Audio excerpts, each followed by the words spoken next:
Cellphone எடுத்து கொடுத்துருங்க. அமித்ஷாஜி அவங்க ட்ரிப் மட்டும் சொல்லிட்டு போயிடுறாங்க. நம்முடைய பத்திரிகை நண்பர்களுக்கு எங்களுடைய வணக்கத்தை தெரிவித்துக் கொள்கின்றோம். நம்முடைய உள்துறை அமைச்சர் திரு அமித்ஷாஜி அவர்கள் இன்று நம்முடைய திருமயத்துக்கு வந்திருந்தார்கள். காரணம், இதற்கு முன்பு தேர்தல் பிரச்சாரத்தின் பொழுது வந்த பொழுது இங்கே இருக்கின்ற திருமயத்தில் இருக்கக்கூடிய நம்முடைய பைரவர் சுவாமி, சிவபெருமான், இங்க இருக்கக்கூடிய பெருமாள் அவங்கள தரிசிப்பதற்காக இன்னைக்கு ப்ரோக்ராம் இருந்துச்சுங்க. ஆனா அன்னைக்கு வெதர் சரியில்லாத காரணத்தினால அவரால் வர முடியல.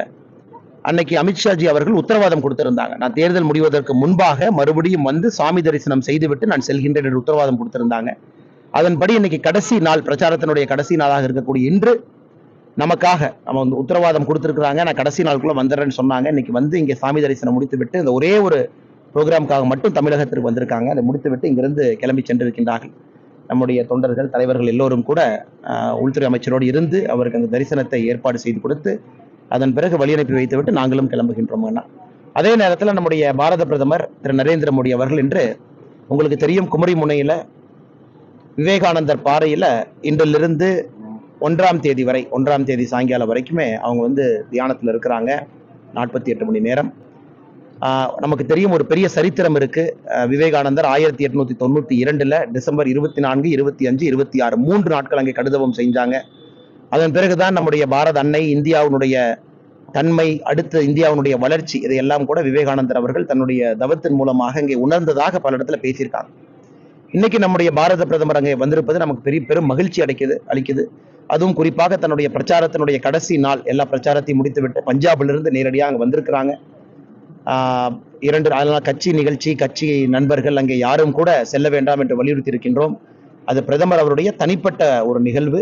அதனால் கட்சி அங்கே யாரும் கூட வரவேற்பதற்கோ பிரதமர் அவர்களை வழியனுப்புவதற்கோ தமிழக பாரதிய ஜனதா கட்சியிலிருந்து தலைவர்களோ தொண்டர்களோ கூட யாரும் செல்ல வேண்டாம் என்று வலியுறுத்தி இருக்கின்றோம்.